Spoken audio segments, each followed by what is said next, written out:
Hey guys, can we figure this out, please? I mean, you guys are both too good to keep on losing. Let's figure it out.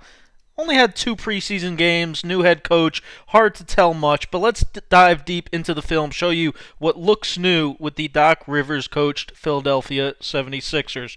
Ben Simmons, obviously the starting point guard, and he is a load in transition, finishing with both hands around the basket. He is one of the most purely talented players in the game of basketball, and to me, the franchise cornerstone, the guy that, like Giannis, you can kind of build an entire offense around. Phenomenal post skills, running jump hooks with both hands.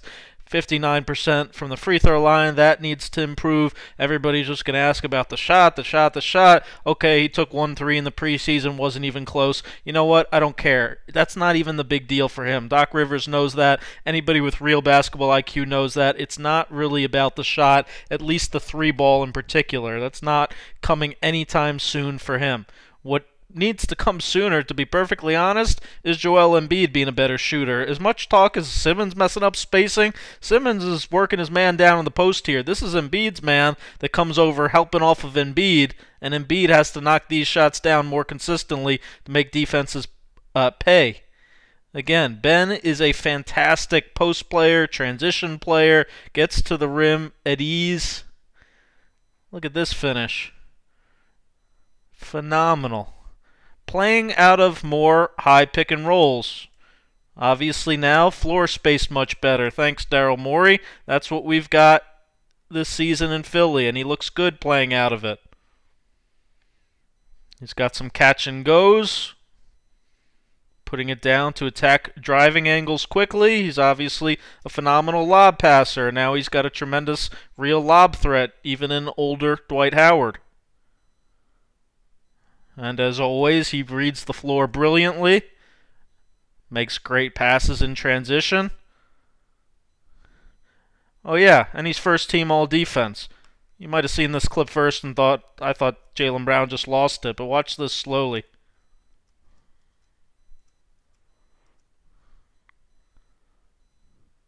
See how Ben knocks it out with his right hand there? He is so good at those back taps and things like that. This block on Brogdon. He was talking some crap to Brogdon. He got into his business. Takes a lot of pride in his defense. Moves his feet really well. The reason they could afford to lose Josh Richardson is because they have Ben. Because they have guys like Thibault that really play defense. Ben is phenomenal on that end. Seth Curry is the starting shooting guard. Look how Ben, even on this action, this little delay action, is going to set his screen, and then he's going to work his way down again to the dunker underneath the basket. Good. Get him out of there. Get him out of the corners. Get him out of the top. That's where he should be. He wasn't in a great rhythm, Seth, in his 2 preseason games. Big whoop. He's an elite floor spacer. He is going to figure it out and provide phenomenal spacing, which is why they made the deal trading Richardson for him, obviously. This is one instance where Ben is detrimental, to be fair. This is an old Dallas set that they ran for Seth a lot. It's a little Iverson loop cut over the top, and then Seth plays out of a little side pick and roll. But look, this time, since Ben's up here, Marcus Smart's able to come totally over to stunt and stop the ball. Ben tries to catch and go and put it down quickly, but Tobias Harris was standing right there, so on this play, the spacing did get all messed up. So there's no question still going to be some spacing issues. That shot was, wow.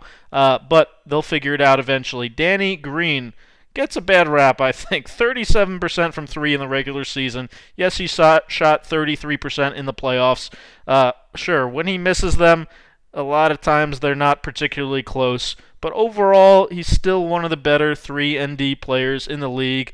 Getting rid of Al Horford's awful contract, that one was pretty bad, to get Danny Green, in my opinion, does provide tremendous spacing, and he's a pretty good defender. Like I said, like Ben, gets some of the back taps. He's got good hands, stripping ball handlers. Look at him corralling the ball here, and then taking it and going in transition. Tobias Harris, quite frankly, for lack of a scientific term, he sucked last year. He needs to get his mojo back. He showed glimpses in the preseason of being the very good player that he was, but he also showed glimpses of like a defeated man who couldn't make shots. The good news is he was at his absolute best with Doc in LA. So the question is, can Doc get him back to what he was, or at least a version close to it? I think the verdict obviously is still out. It's going to take time. I think he lost a lot of his confidence last season, but he certainly showed some moments in the preseason with a more spaced floor. He should have taken that first shot, though, instead of taking this post fadeaway, of being an effective player again. He's got a nice floater, nice little Euro step into the floater there. And you see again, when other guys are handling the ball, like Tobias playing in pick and roll, look where Ben is. Dunker spot, good. That gives Tobias a lot more space to operate. Again, good finisher, good runner around the basket. Joel Embiid. Man, if they could figure it out. He only played against Boston. Obviously, will take a lot of these shots, probably more than you want him to.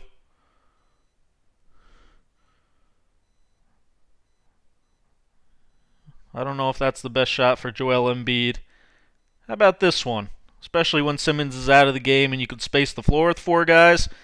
He's able to back his way all the way down there. He's unstoppable. He looked perfectly fine, good to go, but didn't seem to have improved his skill set tremendously. This has always been kind of his game. Yes, he does like this kind of pull-up out of the post, and Ben again is in the dunker. Seems to be taking more pick-and-pop long twos. We'll see how Daryl Morey tolerates that. I'm fine with it if he shoots it at a really high level. If he shoots it better than he does the 3, maybe they found something there. If he can really knock that shot down consistently, I trust Doc's judgment. Because again, the 3 has been pretty erratic, pretty hit or miss. And again, we talk all about Ben's spacing. Ben is a really damn good post player. And once again, this is Embiid's man who's kind of working his way down to the paint. And Embiid, who can't make the defense pay for doing that. Philly, rejoice. We finally got some point guards. Shake Milton. It's funny, they call this play moving. It's a baseline out of bounds play where they literally just start randomly moving before the ref even hands them the ball. And Shake's pretty good out of it. He hits a lot of shots from that little right short corner. He likes that action. There he is again, basically the same thing. Shake looks tremendously improved. You can kind of tell who looks like at least they've been in the lab in this short little off season. He looks... Obviously, he was a good scorer, very gifted player last season, but he looked phenomenal in these 2 preseason games. Looks to me like he could be a contender for most improved player. He is really skilled. He's got some real shake, real wiggle to him. He can play out of pick and rolls. He can hit shots from deep off the dribble. He can obviously spot up. Note Ben again playing out of an angle pick and roll with the floor entirely spaced this time. So even if they switch it, he's still able to get downhill enough to find Shake in the corner again. Pretty good at that little sidestep 3 after the shot fake. Pretty good driving, finishing, particularly with the left hand. And he'll even play a little bit of defense too. Tyrese Maxey was their first-round pick from Kentucky. He's a 6'3", really fast, athletic, bouncy guard. He reminds me, to be honest, a lot of Kobe White. I see a lot of that in him when you watch him play. Looks like they got a very similar style. Again, also just really gets downhill off pick and rolls, uses his speed really well, and he's just got it. You can kind of tell that he is going to be a player in the NBA. Like his game, like his floaters. Different solutions to get his baskets, usually around the paint. What remains to be seen, can he hit threes? Only 29% in his 1 year of college. Didn't take too many in the preseason, but definitely has, again, some ability to separate, little bag to create his own shot. Furkan Korkmaz averaged 10 a game last season. He was pretty good, shot 40% from 3. He's really improved his skill level over the years. Doc likes using guys like this in pick and pop situations. Nice little set there. You're not seeing double. They did really get Indiana on the exact same thing. twice in a row. And again, I think Furkan will be a nice piece there. He'll drive, finish with the left hand occasionally. Not awful by any means at that. Matisse Thybulle, on the other hand, brilliant defensive IQ, awful offensive IQ. Your man goes under like this, you got to be ready to shoot the basketball, first of all. Second of all, you can't drive into the paint with no plan whatsoever. Third of all, what the hell is this? You're going to try to grab this ball and throw it behind the back? Oh my God, what are you doing? Again, great spot defensively, nice steal, but then this is the Thybulle experience. Dribbles kind of to the middle of nowhere, hands the ball with way too much traffic, turnover. To his credit, though, like I said, he's a phenomenal defensive player. He puts great pressure on the basketball. Good help there, good stunt at the ball, great block, great pursuit, forces a shot clock violation. Oh my God, Goga. What are you doing? Check out my video up at top. I think he'll be an all-NBA defensive player someday. He can switch 1 through 4. He's got long arms. He's really active. He just needs to buy into that being his role, what's asked of him this season, and just knock down open threes. Don't worry too much about the offense. Speaking of open threes, Mike Scott, 37% from 3. Doc has been raving about him. This one actually didn't count. It was in his fingertips at the end. This one did count, but I don't think he even realized at first that even went in. Look at the bounce this ball took. How in the world did that go in? My God. But yeah, Mike Scott, shooting specialist, quick release, floor spacing 4. He has one job, and he does it.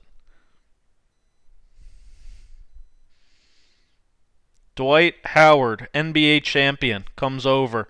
Be the backup center. Obviously still has bursts of that incredible athleticism, speed, still can't really make a free throw. Big time offensive rebounder. There was Monstar Tobias Harris again. High screen and roll, and if you miss the shots around the rim, really good offensive rebounder. Finishes pretty strong. Always a lob threat. Great pass by Shake. Great pass by Tobias, always hanging out of the dunker spot. And then he's also done a really improved defender for his age. The fact that he can still do this at such a high level is pretty amazing.